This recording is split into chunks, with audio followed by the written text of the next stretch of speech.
우리가 함께 볼 말씀은 로마서 1장 1절에서 7절 말씀 같이 보겠습니다. 예수 그리스도의 종 바울은 사도로 부르심을 받아 하나님의 복음을 위하여 택정함을 입었으니 이 복음은 하나님이 선지자들을 통하여 그의 아들에 관하여 성경이 미리 약속하신 것이라. 그의 아들에 관하여 말하면 육신으로는 다윗의 혈통에서 나셨고 성결의 영으로는 죽은 자들 가운데서 부활하사 능력으로 하나님의 아들로 선포되셨으니 곧 우리 주 예수 그리스도시니라. 그로 말미암아 우리가 은혜와 사도의 직분을 받아 그의 이름을 위하여 모든 이방인 중에서 믿어 순종하게 하나니 너희도 그들 중에서 예수 그리스도의 것으로 부르심을 받은 자니라. 로마에서 하나님의 사랑하심을 받고 성도로 부르심을 받은 모든 자에게 하나님 우리 아버지와 주 예수 그리스도로부터 은혜와 평강이 있기를 원하노라.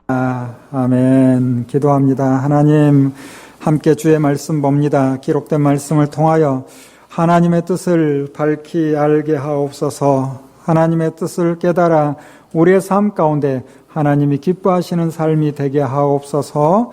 예수님 이름으로 기도합니다. 아멘. 우리는 오늘부터 로마서를 볼 텐데 신약 성경이 주제별로 구성되었고 4권의 복음서 그리고 역사서라 할 수 있는 사도행전 그리고 6번째 바울 서신이 로마서부터 13권 이 13권의 편지 서신서 나중에 일반 서신도 더 등장하죠. 바울 서신 13권이 등장하는데 가장 먼저 배열된 성경이 바로 로마서입니다. 13편의 편지가 성경이 됐는데 왜 로마서를 가장 앞에 두었을까? 그만큼 로마서의 무게감이 느껴지는 거죠. 복음서도 마태, 마가, 누가, 요한 배열의 의미가 있어요. 일반 서신 혹은 공동 서신이라고 부르는 야고보서, 베드로 전후서, 요한 1, 2, 3서, 유다서 이렇게 나가죠.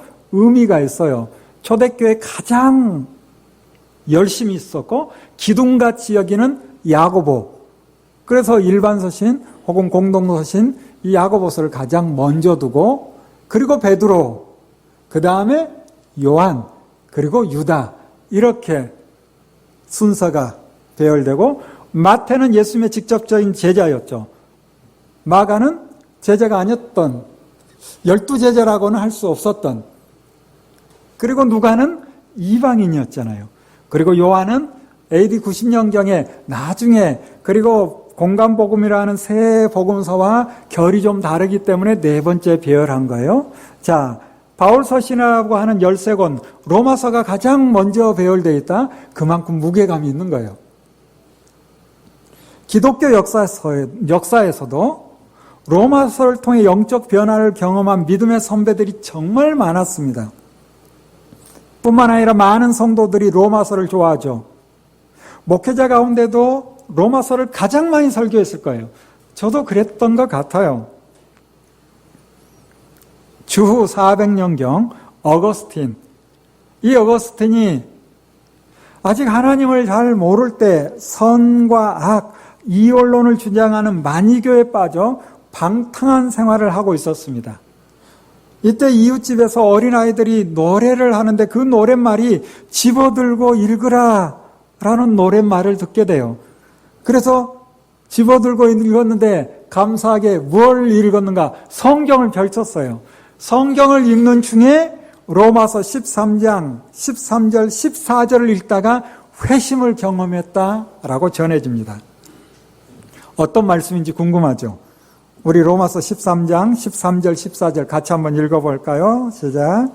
낮에와 같이 단정히 행하고 방탕하거나 술 취하지 말며 음란하거나 호색하지 말며 다투거나 시기하지 말고 오직 주 예수 그리스도로 옷 입고 정욕을 위하여 육신의 일을 도모하지 마라.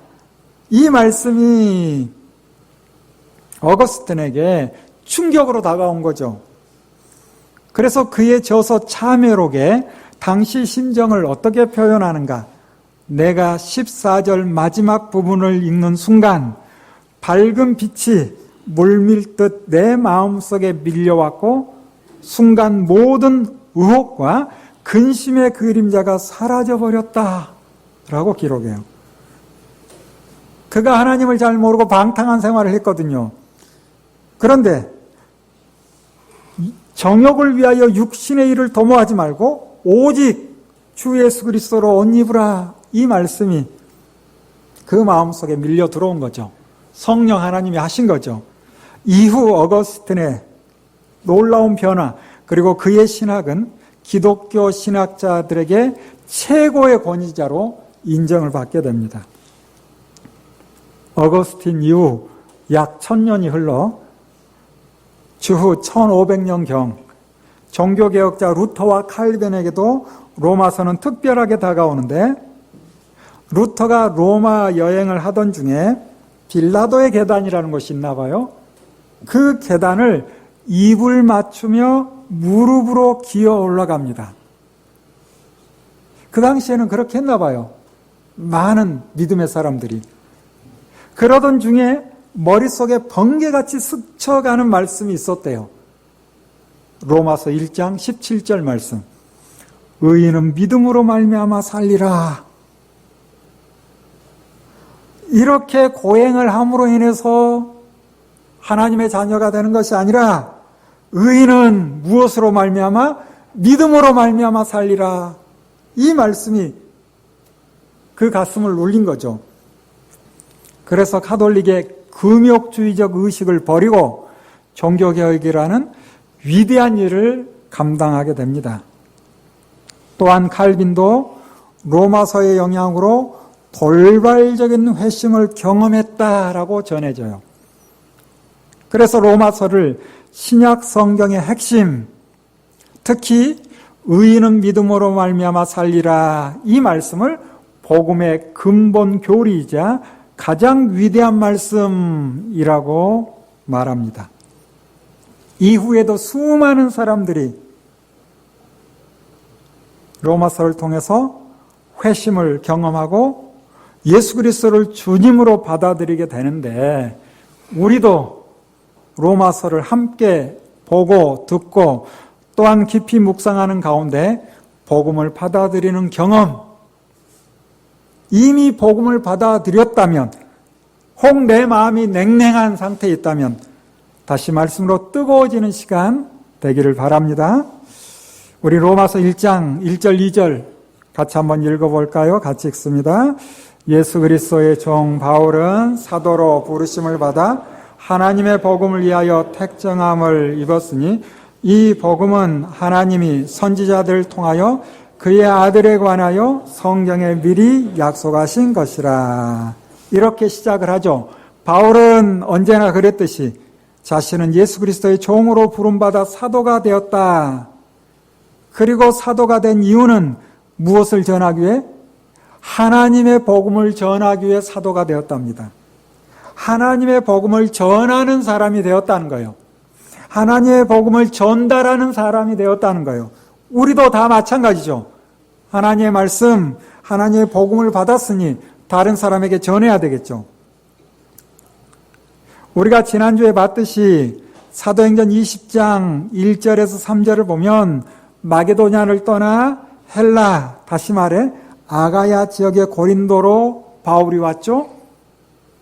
이 고린도에 석 달을 지내는 동안 로마에 있는 성도들에게 편지를 썼는데, 그 편지가 바로 우리가 보고 있는 로마서입니다.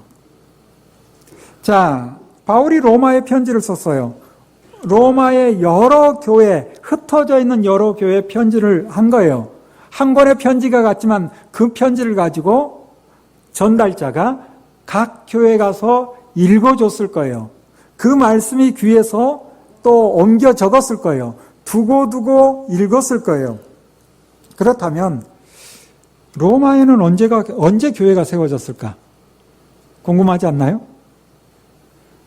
여러분이 집에 가서 성경을 반복해서 좀 읽어보세요. 특별히 사도행전, 그리고 로마서, 그리고 바울 서신들. 그런데 성경 어디를 봐도 로마 교회가 언제 세워졌다, 바울이 로마에 가서 복음을 전했다라는 기록을 로마서 쓰기 이전에는 찾아보기가 어렵죠. 바울이 로마서를 쓸 때는 주 57년경이죠. 이때는 예수님의 제자들이 대부분 이스라엘 땅에 있을 때요. 바울이 주로 이방 땅에서 복음을 전하는 시대인데 아마도 바울은 로마를 가지 않았지만 일부 전도자들이 복음을 전하러 다녔기 때문에 누군가는 로마에 가서 복음을 전했을 가능성이 있습니다. 그러나 또 하나 생각해 볼 것은 주후 33년경 오순절 절기를 지키려고 로마에서 온 유대인들이 참 많았죠. 그때 성령이 임합니다. 그리고 베드로를 중심으로 제자들이 복음을 전해요. 아마 오순절 절기를 지키러 왔던 어떤 사람들 가운데서도 성령을 경험한 예수님의 제자들을 통해서 복음을 받아들였을 수 있어요. 그들이 일부는 예루살렘에 그냥 남아 있었을지 모르지만 대부분은 다시 자기가 사는 그 지역으로 유대인이지만 이스라엘 사람이지만 원래 사는 곳이 로마에서 살고 있으니 다시 돌아갔겠죠. 그래서 다시 돌아가서 그들이 회당에도 다녔지만 가정교회를 이루고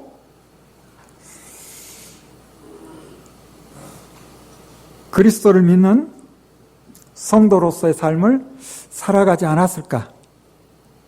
그래서 오순절 성령이 임할 때 이 오순절 절기를 지키러 온 사람들이 복음을 받아들이고 로마의 여러 교회가 세워졌다면 대략 한 20년의 시간이 흐른 거죠.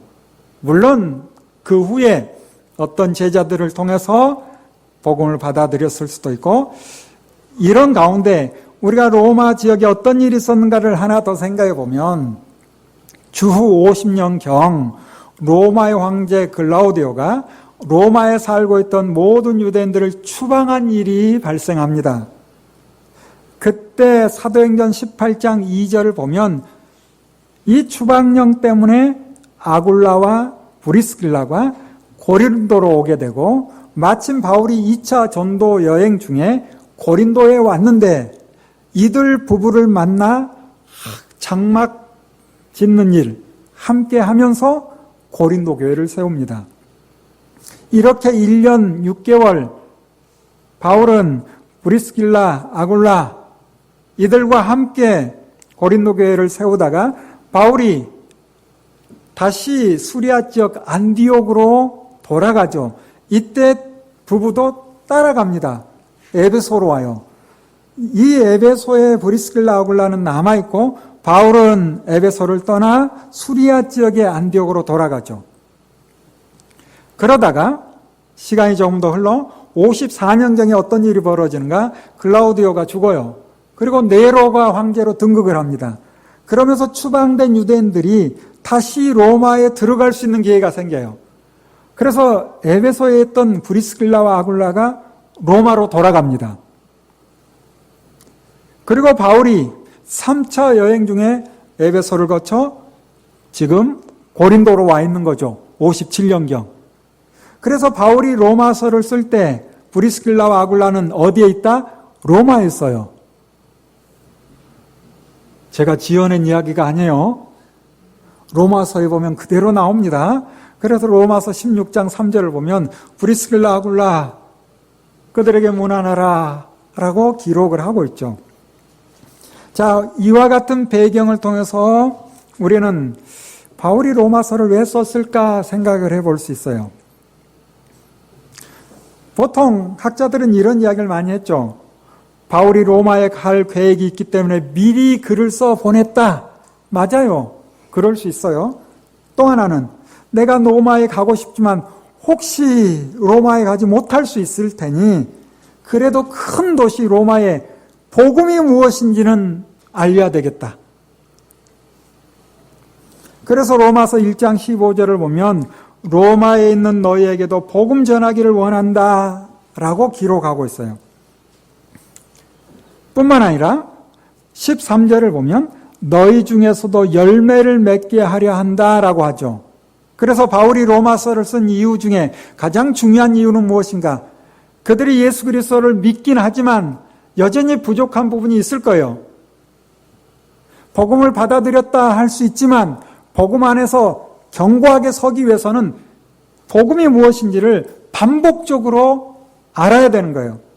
그래서 복음을 전하고 단지 복음이 무엇인지 아는 것으로 멈춰서는 안 되는 거죠. 그래서 두 번째, 복음 안에서 열매를 맺게 하려고 편지를 쓰고 있어요. 이 두 가지 목적이 그대로 드러나는 게 1장부터 11장까지가 복음이 무엇인지를 기록하죠. 그리고 이어지는 12장부터 16장까지는 복음 안에서 어떻게 살아야 될 것인가를 이야기해요.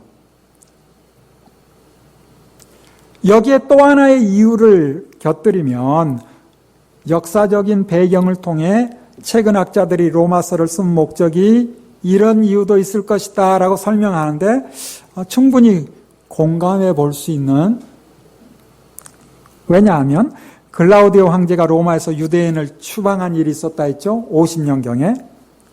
그리고 그가 물러나고 네로가 황제가 되었을 때, 다시 말하면 54년경에 다시 유대인들이 로마로 들어가게 되죠.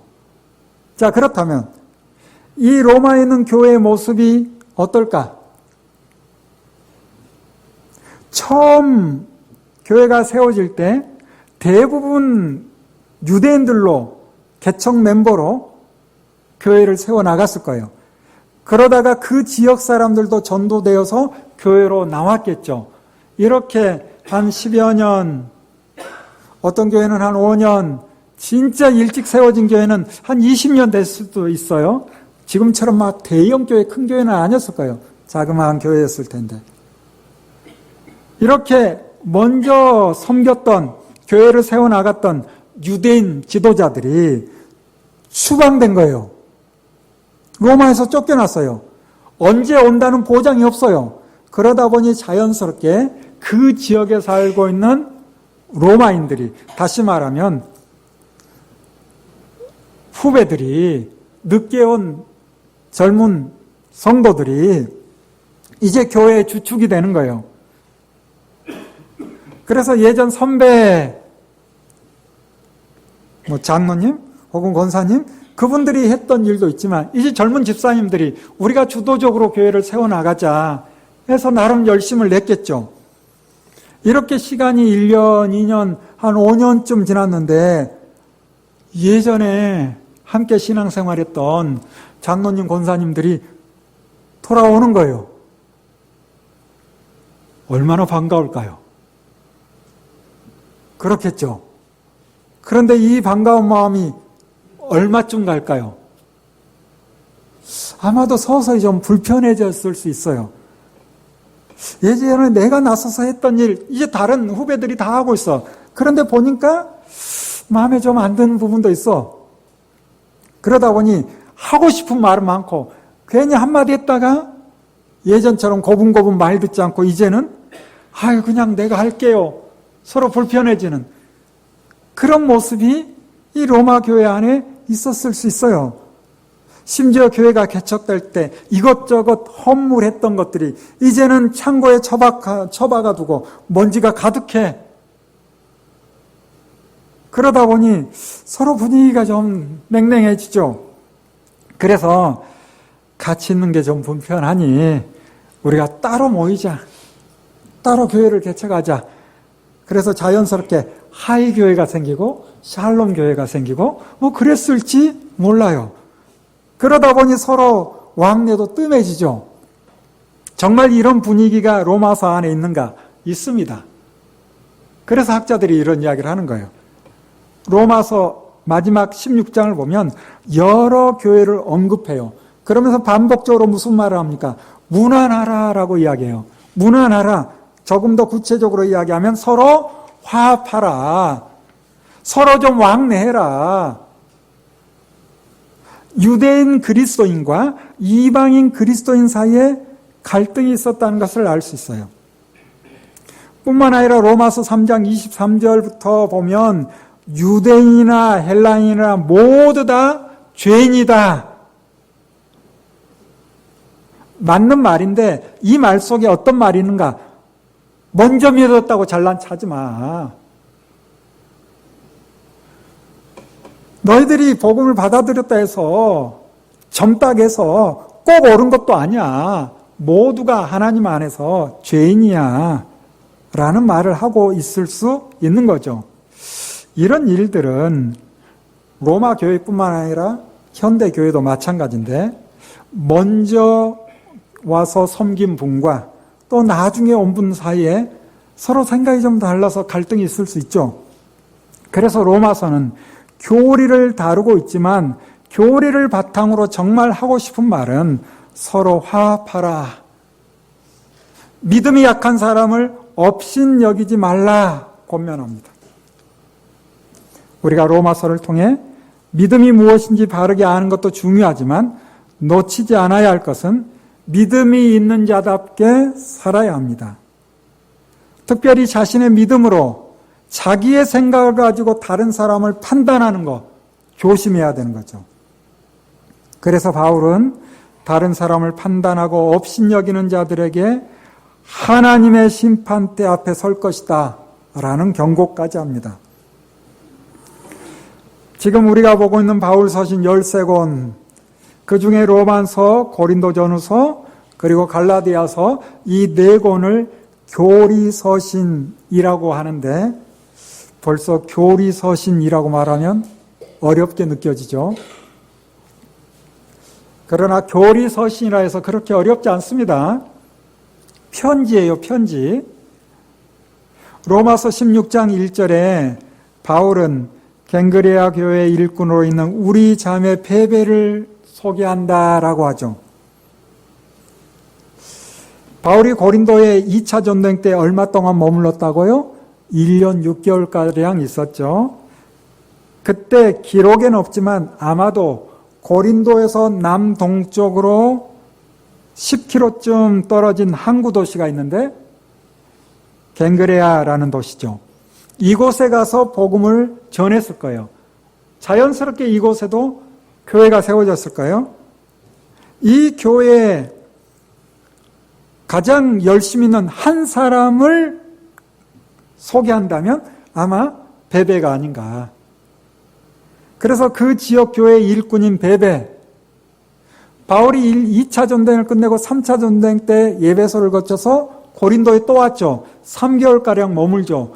이때 갱그레아를 갔는가 알 수는 없지만 아마도 이 갱그레아 지역의 베베라는 일꾼, 여집사 이렇게도 표현하는데, 이 베베가 바울을 보기 위해서 고린도로 왔을 수 있어요. 이 베베는 정말 믿을 만한 사람이고 또 여러 지역을 많이 다녔을 가능성도 있고 실력도 있었던 것 같고, 그래서 바울이 편지를 써서 이 베베에게 로마까지 가서 바울의 편지를 전하게 했던 거예요. 자, 이 편지를 가지고 베베가 가서 어떻게 할까요? 편지 왔어요 하겠죠. 사도 바울이 우리를 사랑하여서 우리에게 편지를 보냈습니다. 그러면 이제 모여있는 사람들이 그 편지의 내용 좀 읽어주세요 하면 베베가 읽어주는 거예요. 우리가 보고 있는 로마서, 이 편지를 읽어주는 거예요. 편지를 읽어주고 또 다른 교회 가서 또 편지를 읽어주는 거예요. 어려웠을까요? 그렇게 어렵지 않았을 거예요.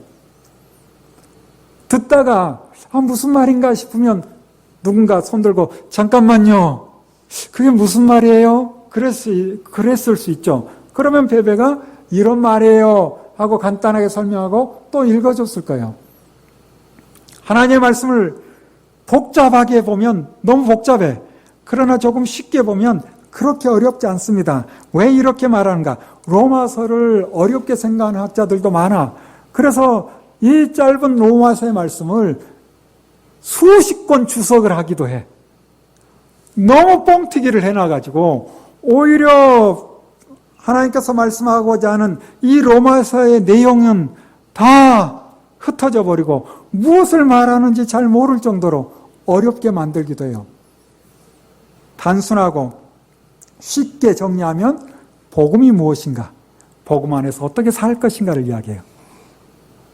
읽어주었는데 성령 하나님께서 함께하사 그들을 감화하시고 감동 주시고 하나님의 사람으로 세우는 거예요. 그래서 우리도 함께 로마서를 보면서 성령 하나님께서 우리를 감화하시고 감동 주시기를 바라는 거죠. 바울은 하나님의 복음을 전하기 위하여 부르심을 받았다라고 하면서 이 복음은 하나님께서 선지자들을 통해 성경에 미리 약속한 말씀이다라고 이야기합니다. 이미 구약의 선지자들이 메시아가 오실 것을 말씀했죠. 그래서 초대교회 많은 사람들은 메시아를 기다리고 있었어요. 그 메시아가 오셨다라는 것이 복음의 핵심이에요. 바울이 뭐라고 설명합니까? 우리 3절과 4절 말씀 같이 한번 읽어봅니다. 시작. 그의 아들에 관하여 말하면 육신으로는 다윗의 혈통에서 나셨고 성결의 영으로는 죽은 자 가운데서 부활하사 능력으로 하나님의 아들로 선포되셨으니 곧 우리 주 예수 그리스도시니라. 그가 성경에 기록된 것처럼 누구의 후손으로 오셨다? 다윗의 후손으로 오셨다. 우리가 기다리던 다윗의 후손으로 오실 메시아, 그분이 다윗의 후손으로 오셨다. 그런데 그분은 하나님의 아들로 선포되셨다. 죽으셨지만 부활하셨다. 그분이 바로 예수인데 그분이 바로 우리를 구원하실 그리스도시다 라고 말하고 있어요. 예수 그리스도가 우리의 주인이다. 이 사실을 아는 것이 바로 복음이다 라고 외쳐요. 복음이 무엇이라고요?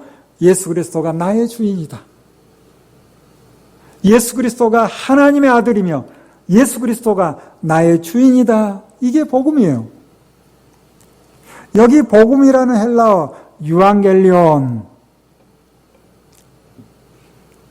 이 유앙겔리온을 복음 이렇게 번역했어요. 복된 소리, 복된 소식. 복이 참 중요하죠. 그런데 복음 어떤 의미가 있어요? 사람들은 복을 정말 좋아해요. 그래서 우리도 신년이 되면 새해 복 많이 받으라고, 또 설이 되면 또 복 받으라고, 이미 지났는데도 복 받으라고. 그런데 그 복을 사람들은 하늘의 복, 그것보다는 이 땅의 복으로 생각하는 사람이 너무 많아. 복음, 유앙겔리온, 그 의미를 그대로 찾아 들어가면 소식을 가져다 주는 사자라는 뜻입니다. 소식을 가져다 주는 거예요. 조금 더 풀어서 이야기하면 승리의 소식이나 전쟁을 나갔는데 승리했다라고 소식을 전하는, 그게 바로 그 당시에는 유앙겔리온이라고 불렀어요. 기쁨의 소식이에요. 기쁜 소식, 이게 바로 복음이에요. 그런데 문제는 사람마다 무엇을 기뻐하는가에 따라서 받아들이는 게 완전히 달라요. 여러분, 눈이 오면 기쁜가요? 눈이 많이 와야 풍년이 든다라는 말이 있죠. 꼭 그래서는 아니지만 저는 아직 마음은 어려서 여전히 눈이 오면 그렇게 좋아요. 눈이 오면 일부러 눈을 텃밭이게 하려고 저쪽으로 다 몰아놓습니다. 물을 많이 머금고 있어야 과실이 많이 맺히겠죠. 눈이 오면 저는 참 기쁜데 그렇지 않은 분들도 있을 거예요. 특별히 운전하신 분들은 불편하겠죠. 복음, 태어나서 죽을 때까지 내 마음대로 살고 싶은 사람, 내 삶의 주인은 나다 라고 생각하는 사람에게 너의 삶의 주인은 따로 있다, 기쁜 소식이 될까요? 내 마음대로 하고 싶은데 너의 마음대로 하면 안 되고 성경의 말씀대로 살아야 된다. 여러분 할렐루야. 그렇게 받아들여져요? 요즘처럼 잘 먹고 잘 사는 법을 추구하는 시대. 예수 그리스도가 우리의 주인이시니 주님의 말씀을 따라 살아야 한다. 그러면 어떤 사람은 귓등으로 들을 거예요. 그래서 데살로니가 후서 3장 2절의 말씀처럼 믿음은 모든 사람의 것이 아니다. 성경은 근원의 문제, 영원한 진리를 다루고 있으나 사람이 오직 이 땅만 바라보고 산다면 기쁜 소식이 아니라 귀찮은 소리가 될 거예요. 그래서 주님은 마태복음 11장 5절에 말씀한 것처럼 가난한 사람에게 복음이 전해지는 가난한 사람이 기쁜 소식으로 받아들이는 거예요. 심령이 가난한 사람, 그렇게 해석해도 맞아요. 그런데 실제로 가난한 사람이 오히려 기쁜 소식으로 받아들일 수 있는 거예요. 왜? 이 땅에서는 도저히 어찌 해볼 수 없거든. 그게 오히려 은혜일 수 있어요. 여러분이 삶의 목적이 돈이다 라고 생각한다면 절대 하나님의 말씀이 복음으로 다가오지 않을 거예요. 알면 알수록 이 땅의 욕망을 내려놔야 되거든요. 정말 여러분이 복음으로 성경이 말하는 복음을 복음으로 받아들였다면 삶의 태도가 달라지는 거예요. 달라지지 않는 상태에서 주변 사람에게 나도 바울처럼 하나님의 복음을 위하여 부름받았으니 복음을 전한다. 기쁜 소식입니다. 당신의 삶의 주인은 그리스도입니다. 예수 그리스도를 믿어야 됩니다. 라고 말할 때 그들이 반응할까요? 우리의 전하는 말로 반응할 수 있을까요? 그나마 무엇으로 반응할 수 있을까요? 우리의 삶이에요. 믿고 안 믿고 떠나서 세상을 살아가는 게 만만치 않아요. 누구에게나 크고 작은 문제들이 다 같이 있어요. 악한 자나 선한 자나 똑같이 비를 내리듯 다 고난 가운데 어려움 가운데 살아가요. 그런데 우리는 이미 기쁜 소식을 마음에 담고 살아가니 어떤 삶의 환경 가운데서도 기쁘게 살아갈 수 있죠. 그렇지 않나요? 여러분이 기쁜 삶을 살면서 기쁜 소식을 전하는 거예요. 그래야 받아들인 사람이 저 사람의 삶의 태도를 보니 뭔가 달라. 그가 전하는 그 소식이 기쁜 소식일 수 있어. 라고 반응하는 거지. 우리가 여전히 삶에 찌들려서 내 욕망을 가지고 살아가면서 그래도 전도해야지 하면서 몇 마디 전한다 할 때 과연 사람들의 반응이 어떠할까? 교회 안에서도 복음을 제대로 인식하지 못하고 종교 생활을 하는 사람이 의외로 많습니다. 최근에 서울 연지동 한국기독교회관에서 한국기독교사회문제연구원이 2024년 개신교인 인식조사연구에서 발표를 했어요. 지난 1월 6일 날 발표를 했습니다. 여러 조사를 했는데 저에게 크게 다가온 것이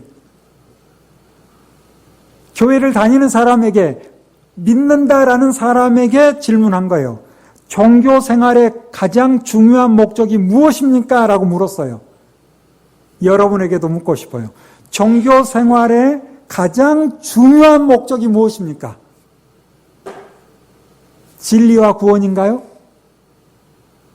당연히 종교 생활은 진리신 예수 그리스도 안에 그분을 붙듦으로 인해서 하나님의 나라에 이르는 진리와 구원이 가장 우선돼야 되는 거 아니에요? 그런데 교회 다니는 사람들이 마음의 평안이 종교 생활의 가장 중요한 목적이랍니다. 교회 다니는 이유 가운데 가장 중요한 게 마음의 평안을 찾기 위해서 다닌대요. 마음의 평안. 45.6%. 거의 50% 가까이. 5.5%는 인격 성숙, 공동체 생활 3.7%, 사회 정의 구현 3.4%, 물질적 풍요와 건강 2%, 진리와 구원을 추구하는 사람이 37.7%. 저는 깜짝 놀랐어요. 그래도 반 이상이 교회 다니는 목적이 진리와 구원을 붙들었기 때문에 다니는 것이 돼야 되는데 마음의 평안을 위해서 교회를 다닌대요. 그러면 다른 곳에서 마음의 평안을 줄 수 있는 것이라면 언제든지 그곳으로 갈 수 있는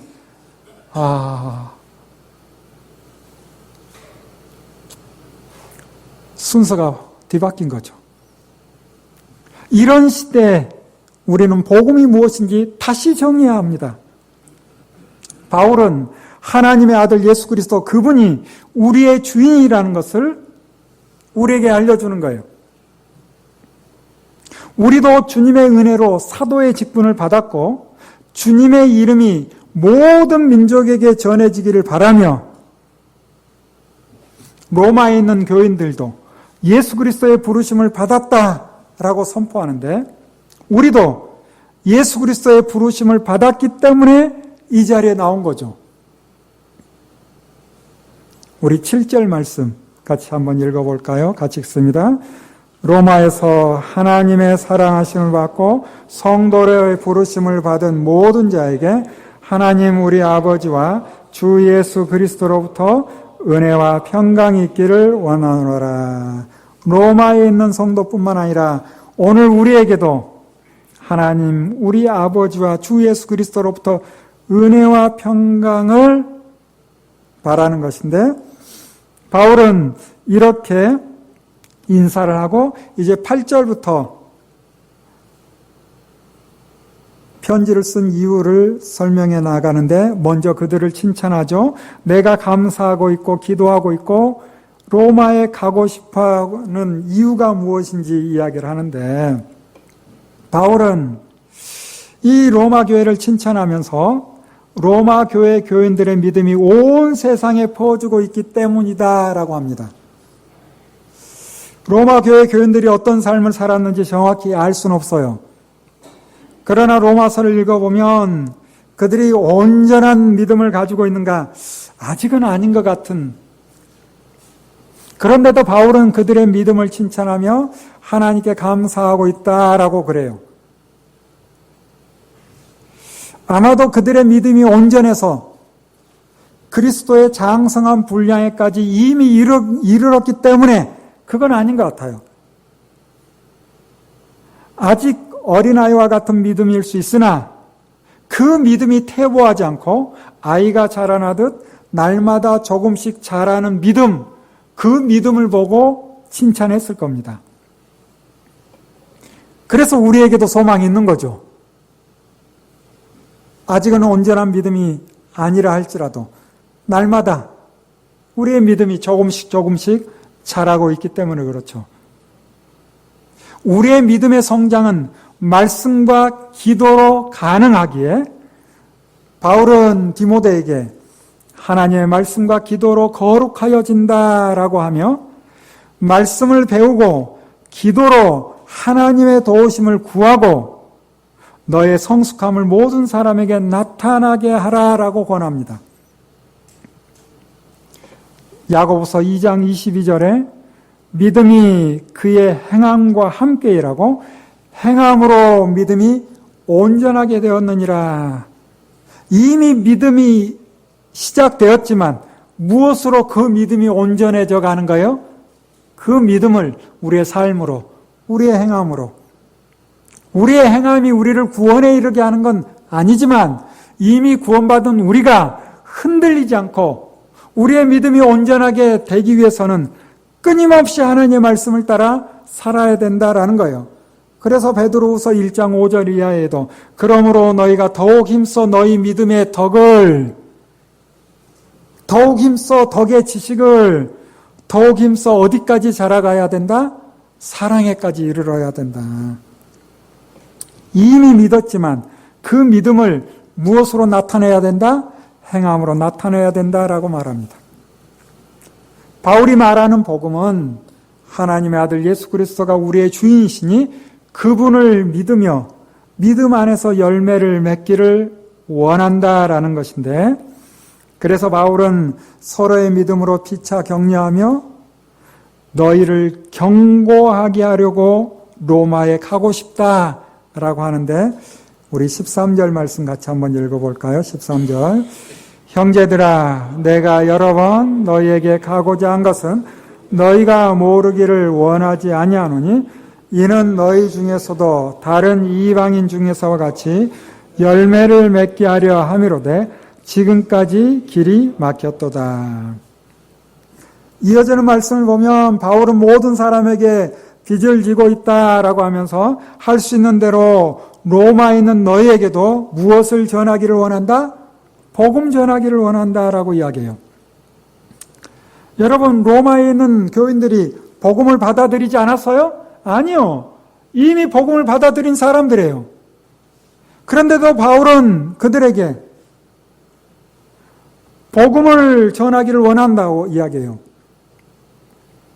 그들의 믿음이 온 세상에 전파되어 감사하다 하면서도 여전히 복음을 전하여 그 복음을 통해서 무엇을 맺게 하려고? 열매를 맺게 하려고 한다는 거예요. 복음을 받아들이고 열매를 맺어가야 그 믿음이 견고하게 굳세게 되는 거예요. 바울이 로마에 편지를 보낸 이때가 주 57년이라겠죠? 우리가 보고 있는 세 권의 복음서 65년쯤 기록돼요. 요한복음은 95년쯤 기록됐다라고 대부분 이야기를 하고 있고, 로마 교회 교인들이 복음을 듣고 받아들이긴 했으나 부분적인 지식뿐이요, 아직 예수님이 어떤 분인지 제대로 알 수가 없는 거죠. 구약의 말씀을 통해 오실 메시아에 대한 소식을 들었고 그분이 오셨다는 것을 알지만 그것만 가지고는 믿음 위에 견고하게 굳세게 서기는 부족합니다. 우리가 성경을 읽고 혹은 설교를 듣거나 기도하던 중에 성령의 도우심으로 회심을 경험할 수 있어요. 이미 회심을 경험한 분이 대부분일 거라 믿습니다.